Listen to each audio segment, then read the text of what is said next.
नमस्कार, मी प्रदीप केळुसकर. प्रदीप केळुसकर या यूट्यूब चॅनलवर तुमचं सहर्ष स्वागत.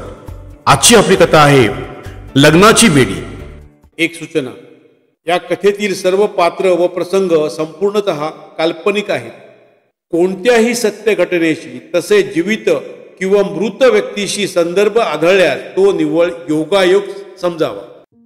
तर आता ऐकूया माझी कथा लग्नाची बेडी. विमल ऑफिसमधून बाहेर पडली.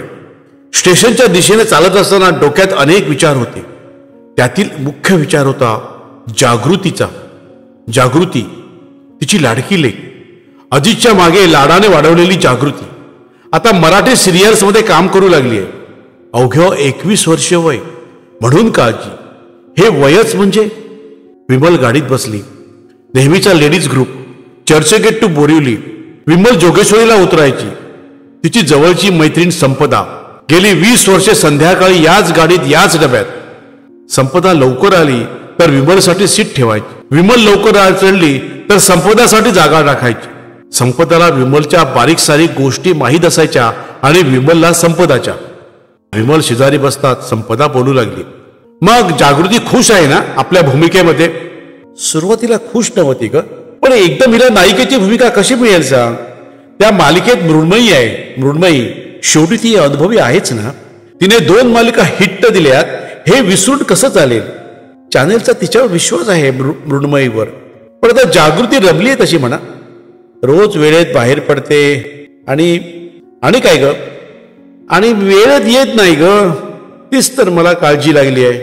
कुठे काय तिचं काय वगैरे असावं बहुतेक, पण माझ्याजवळ आलं नाही अजून. पण असावं म्हणजे असणार. पण तू विचारलं नाहीस तिला? कसं विचारू? शेवटी आई तू काय केलंस त्यावेळेला असं विचारलं तर? अगं पण त्यावेळी तू अजित बरोबर पळून गेलेलीस हे खरे, पण आता तू आई आहेस ना जागृतीची. तिची काळजी तुला वाटणारच. संपदा, तू जशी तुझ्या मुलीला जा विचारू शकतेस ना, तसं मी विचारू नाही शकत माझ्या मुलीला. कारण तू तुझ्या आई वडिलांनी ठरवलं त्या पुरुषाशी लग्न केलंस आणि मी. विमल आणि संपदा दोघी गप्प झाल्या. खिडकीतून बाहेर पाहू लागल्या. गाडी दादर स्टेशन मध्ये शिरत होती. गाडी दादर प्लॅटफॉर्मवर थांबत असताना थोडी स्लो होत होती. बायकांचा फर्स्ट डबा जवळ येत असताना विमलला जागृती दिसली. तिने हात दाखवण्याचा प्रयत्न केला, पण गाडी बरीच पुढे आली. तिला जागृतीला खेटून एक मुलगा उभा होता असा भास झाला. काय झालं विमल? कुणाला हात दाखवत होतीस? अगं मला जागृती प्लॅटफॉर्मवर दिसली ग. तीच की दुसरी? जरा कन्फ्यूज, कोण जाणे. जागृती कशी असेल तुझी मुलगी? तुझ्या मनात तिचेच विचार आहेत ना, म्हणून तुला सगळीच प्रत्येक मुलगी जागृतीच वाटते. पण आज ती कुठे गेली आहे शूटिंगला? आज ती मडला गेली आहे. मग इकडे कशी येईल सांग दादरला? थोडी शांत राहा. शांत ठेव डोकं तुझं. विमल शांत बसला. आपली मुलगी आजकाल थोडी उशिरा येते हे खरे, पण आपण बैचेन होतो. आणि आपण तरुणपणी अजित बरोबर पळून गेलो त्या काळी, आणि लग्न न करता तसंच रिलेशन मध्ये राहिलो होतो 5 वर्षे. 5 वर्षे अगदी मुलगी झाली तरी, अगदी अजितच्या मृत्यूपर्यंत. तर आपल्या आई बाबांना काय वाटलं असेल? खरंच विचार करत करत विमल जोगेश्वरीला उतरली. तिने स्टेशन जवळची भाजी ब्रेड घेतले आणि ती कॉलनीत जाणाऱ्या बसमध्ये बसली. तिला आज विंडो सीट मिळाली. डोळे मिटवून तिने सीटवर डोके टेकवले. पुन्हा तिच्या डोळ्यासमोर आई आली, बाबा आले. कॉलेजपासून आपण एकांकिका नाटके करू लागलेलो. ग्रॅज्युएट झालो आणि नोकरीच्या शोधात होतो. वेळ जात नव्हता. याच वेळी एका स्पर्धेच्या नाटकाची ऑफर आली. घरून परवानगी मिळाली आणि एका ग्रुपमध्ये जॉईन झालो आपण. तिथेच भेटला अजित. भरभर सिगरेट सोडणारा आणि मधाळ बोलणारा. स्पर्धेत आपल्याला आणि अजितला पहिले पारितोषिक मिळाले आणि मग आपण सुसाट सुटलो. रोज ठराविक हॉटेलमध्ये ग्रुपमधील मेंबर्स जमायचे. नवीन नवीन नाटकावर चर्चा, कधी नुसती भंकस, कधी सिनेमा, कधी नाट्यवाचन करण्यात अजित माहीर होता. आवाज बुलंद, चेहऱ्यावर एक्सप्रेशन खेळवून ठेवायचं. आपल्याला कधी आवडायला लागला कळलंच नाही. नोकरी मिळत नव्हती. अनेक ठिकाणी अर्ज करून थकायला झालं. त्यामुळे तिचे नाट्य ग्रुपमध्ये रोज जाणे होऊ लागले. अजित रोजच भेटू लागला. अजितचे वाचन अफाट होते. तो जेफ्री कॅन्डल, अलकाझी या थोर नाट्य दिग्दर्शकांचे दाखले द्यायचा. मुंबईतील इंग्लिश नाट्य करणारा आधी मर्जबान त्याच्या नाटकाच्या तालमीनं जायचा. पृथ्वी थिएटरमध्ये जाऊन इंग्लिश नाटके दाखवायचा. मकरंद देशपांडे यांच्या हिंग्लिश, मराठी आणि इंग्लिश ग्रुपमध्ये अजित सामील झाला. अजित पाठोपाठ विमल पण या ग्रुपमध्ये आले.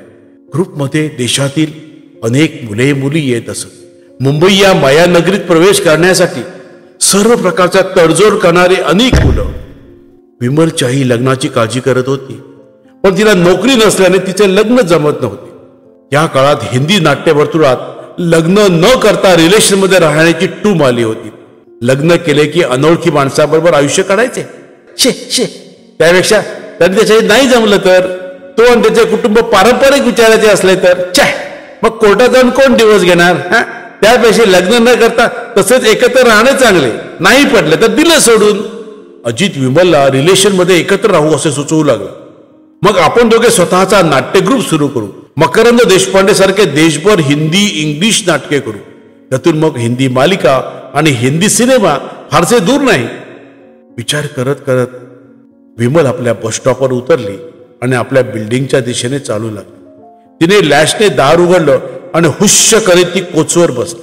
जागृती अजून आली नव्हती. पूर्वी ती 7ला येत असे. आजकाल 9:30 वाजता तिला विचारले तर पॅक व्हायला उशीर लागतो असे सांगत असते. मग दादर स्टेशनवर दिसलेली जागृती का दुसरी मुलगी? पण त्या मुलीच्या अंगावर टॉप गुलाबी होता आणि जागृती निळा फ्रॉक घालून गेली होती. म्हणजे स्टेशनवर पुढा तरुणाला खेटून उभी असलेली ती जागृती नव्हे. विमलला हायसे वाटले. आपण जागृतीची एवढी काळजी करतो, पण 25 वर्षापूर्वी आपल्या आई वडिलांनी आपली किती काळजी केली असेल. 25 वर्षापूर्वीचे दिवस विमलच्या डोळ्यासमोर आले. आपण अजितच्या साथीने वाहवत चाललो होतो. नाट्य ग्रुपमधील बरीच मुलं मुले अशीच रिलेशनमध्ये राहत होती, मजा करत होती. त्या काळात आपल्याला त्यांचा हेवा वाटत होता. कसली तरी धुंदी डोळ्यावर आली होती आणि मागचा पुढचा विचार न करता आपण आई बाबांचे घर सोडले आणि अजित बरोबर राहू लागलो. तर जागा तरी कुठे होती? कुणाच्या घरी पेईंग गेस्ट म्हणून? पण प्रेमाची धुंदी होती, नाटकाची नशा होती. मित्रमैत्रिणी आजूबाजूला होते. आई बाबांना काय वाटेल याची पर्वा केली नाही. आई बाबांचे घर आपल्यासाठी बंदच झाले, पण आपल्याला त्याची पर्वा नव्हती. पण महिना झाला आणि हे एकत्र राहणे काय असते हे लक्षात येऊ लागले. खिशात पैसे नाही, खर्च भरपूर. अजितला तर सगळीच व्यसन. सतत तोंडात सिगरेट, संध्याकाळी 3 पेग विस्की, हॉटेलमध्ये महागडे जेवण. आणि याला पैसे कुठून? 2 हिंदी नाटके सुरू होती, पण त्यांचे प्रयोग अधून मधून व्हायचे. त्याचं मानधन यायचं, पण भाडं होतं, दूध, गाडीत पेट्रोल, सिगरेट्स. अजित म्हणू लागला, तू नोकरी कर. माझे जीवन नोकरी करण्यासाठी नाही. मी हाडाचा कलाकार आहे. आज ना उद्या हिंदी सिनेमा डायरेक्ट करणार, फक्त माझे दिवस येऊन. पण त्याचे दिवस कधी आलेच नाही. विमलला मात्र त्याच्या मित्राच्या ऑफिसमध्ये नोकरी मिळाली. अजितचा कॉलेजमधील मित्र जयंत भोसले, आर्किटेक्ट, अतिसज्जन माणूस. त्याची अनेक कामं सुरू होती. त्याचा हिशेब विमल सांभाळू लागले. महिन्याला पगार येऊ लागला आणि अजितचं निर्बंध वागू लागलं. सकाळी दारू, दुपारी दारू, रात्री दारू. त्याच्या दारू पिऊन गोंधळ घालण्यावरून जागेच्या बालकाने त्यांना बाहेर काढले. यावेळी परत जयंत भोसले मदतीला आला. त्याचा जोगेश्वरीचा छोटा फ्लॅट त्याने अजित विमलला वापरायला दिला. जागृतीचा जन्म याच जागेत. विमल अजितच्या व्यसनाला कंटाळली होती. ऑफिसमध्ये तिला जयंत भोसले रोजच भेटे. ती टेन्शन मध्ये असली की जयंत विचारायचा, काय झालं विमल, काही काळजी करण्यासारखं? होय सर, काय सांगू, तुमच्या मित्राने हद्द केली हो. हातात काम नाही आणि पैसे उधळणं सुरू. आता जागृती लहान आहे, या ऑफिसमधली माझा पगार कुठे पुरायला? बरं ठीक आहे, तू या महिन्यात 5,000 जास्त घे, पण त्या जागृतीचे हाल करू नकोस. जयंत भोसले असा दर महिन्याला जास्त पैसे देत होता, पण परत तो कधीच घ्यायचा नाही. विमलला माहिती होती जयंतला मूल नाही, त्यामुळे ऑफिसमधल्या सर्व स्टाफच्या मुलांना तो असाच मदत करत असे. जयंतने अजितला अनेक डॉक्टर्सना दाखवले जेणेकरून तो व्यसन सोडेल, पण त्याचा काहीच उपयोग झाला नाही. कोचवर बसल्या बसल्या विमलला सर्व आठवत होत. मग ती उठली तिने कपडे बदलले आणि ती रात्रीच्या जेवणाला लागली. तिने जागृतीला फोन लावायचा प्रयत्न केला, पण फोन स्विच ऑफच होता. विमलने भात केला, भाजी केली आणि ती मुलीची वाट पाहत राहिली. कोचवर बसल्या बसल्या तिला झोप लागली. बेल वाजली तशी तिने दार उघडलं. दारात जागृती अनेक अनोळखी पुरुष उभे होते. विमल दचकली. एवढ्या रात्री जागृती समोर एक पुरुष. ये रे ये आत ये. आई अबक हा अरमान, आमच्या सिरियलचा असिस्टंट डायरेक्टर आहे. ती दोघं आत आली. अगं जागृती, वाजले किती? 11:30. एवढ्या रात्री आणि परक्या पुरुषाबरोबर? अगं आम्ही जेवायला गेलेलो गजालीमध्ये. काय जेवण मिळतं ना. अरमान म्हणाला, एकदा गजालीमध्ये जेवून बघ. तू पण चल ना एकदा आई, एकदा गजालीमध्ये जाऊ जेवायला. तू आता जेवणार आहेस का? पोट भरलंय माझं, तू जेव. मग फोन करता येत नाही तुला? अगं झाली थोडी चूक झाली. तेवढ्याच अरमानने तिच्याकडे फ्लाइंग किस दिला आणि तो म्हणाला, जागृती चलता हूं, गुड नाईट, कल मिलेंगे. त्याला पोचवायला जागृती त्याच्या पाठीमागे धावत गेली. विमलचा तीळ पापड झाला. अवघी 20-21 वर्षाची आपली पोर रात्री 11:30 एका परपुरुषाबरोबर घरी येते आणि त्याला पोचवायला परत खाली जाते. विमलने जेवण झाकून ठेवलं आणि ती ओटा धुवू लागली. तेवढ्या जागृती घरात शिरली. आईने न जेवता ओटा आवरायला घेतला हे पाहून ती ओरडली, अरे जेवली नाहीस? माझा रक्त जेवणावर का काढतेस? जागृती, मला तुझं वागणं आवडलेलं नाही. रात्री अपरात्री परपुरुषांबरोबर? अगं आई, आमची एंटरटेनमेंट लाईन तशीच आहे. जर तुम्हाला टिकून राहायचं असेल तर कुणाचा ना कुणाचा तरी हात धरावाच लागतो. नाहीतर तुम्ही कुठल्या कुठे फेकले जाल. तू नाही तर दुसरी. इथे माझी गरजच नाहीये. खरं म्हणजे माझी जागा घ्यायला दुसरी लाईन मध्ये उभी आहे ग आई. अरमानला एक मोठी सिरियल मिळते आहे, प्रसिद्ध हौशी, म्हणून मी त्याला पकडू नये. कळलं काय? कोणत्याही परिस्थितीत मला मुख्य नायिकेची भूमिका मिळायलाच हवी आणि त्यासाठी मी काहीही करायला तयार आहे. काहीही म्हणजे काहीही? काय करणार आहेस तू? काय म्हणजे मी त्याच्यासमोर राहीन ना. म्हणजे अशीच? मग काय लग्न करून? अरमान मॅरिड आहे आई, तर मॅरिड आहे. अरे बापरे, म्हणजे मी त्या काळात केलेली चूक तू पुन्हा करणार नाही आहे. त्यात फरक आहे. तू बाबासोबत तशीच राहिलीस कारण तू मूर्ख होतीस. तू बाबाच्या प्रेमाखातर आपले आई बाबा लाथाळलेस आणि आयुष्यभर नोकरी करत राहिलीस. बाबा दारू पिऊन गेल्यावर सती सावित्री सारखी प्रामाणिक राहिलीस. दुसऱ्या कुणा पुरुषाला जवळ केलं नाहीस. पण माझं आई तसं नसतं ग. अरमान ही फक्त शिडी आहे, माझी शिडी. त्या शिडीचं काम झालं की ती शिडी सोडणार आणि दुसरी शिडी पकडणार. हा, कमाल आहे तुझी जागृती. असं किती दिवस करशील? अगं आकाशात उडणाऱ्या पाखराला सायंकाळी कुठंतरी घरट शोधावंच लागतं ना. ही तुझी लाईन तशीच असेल जागृती. तर ही लाईन सोड तू आणि मी भोसलेला सांगते, तुझ्यासाठी जॉब बघते मी भोसलेला सांगून. हे सगळे दरवाजे माझ्यासाठी बंद झालेत ग. तू नोकरी केलीस म्हणून मी नाही नोकरी करू शकणार. एकदा चिकन बिर्याणीची सवय झाली की वरण भात कसा घशाखाली जाईल का? पण आज हा अरमान, उद्या दुसरा, तिसरा. काय हे? अगो जागृती, जग काय म्हणेल? जग काही म्हणत नाही का आई? म्हणणारी नाही. उलट माझे मित्र मंडळी म्हणतात, तुझ्यासाठी तुझ्या आईने वाट मळून ठेवली आहे. 25 वर्षापूर्वी तुझी आई लग्नाशिवाय तुझ्या बाबाबरोबर राहिली, त्यामुळे तुला त्यात विशेष काही वाटायला नको. विमल चिडली, रागाने बेभान झाली. मला म्हणतेस मी वाट मळून ठेवली? अगं पण मी चोरटेपणा नाही केला.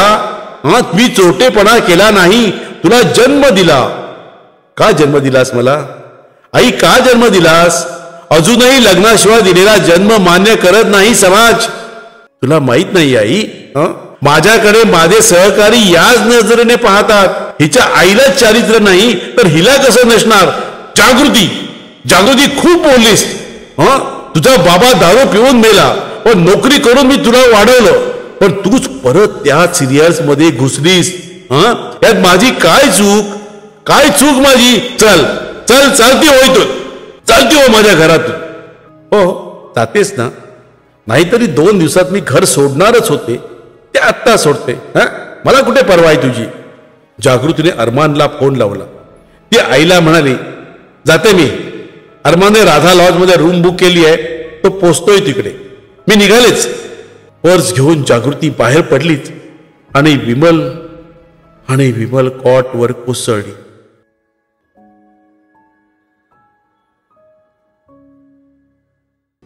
तर मंडळी, कशी वाटली माझी ही कथा? माझे प्रदीप केळुसकर हे यूट्यूब चॅनल सबस्क्राईब करा, बेल आयकॉन दाबा आणि तुमच्या मित्रमंडळीमध्ये शेअर करा. आणि आपल्या खालच्या कमेंट बॉक्समध्ये तुमच्या कमेंट्स अवश्य लिहा. तसेच माझ्या व्हिडिओला लाईक करा आणि शेअर करा. धन्यवाद.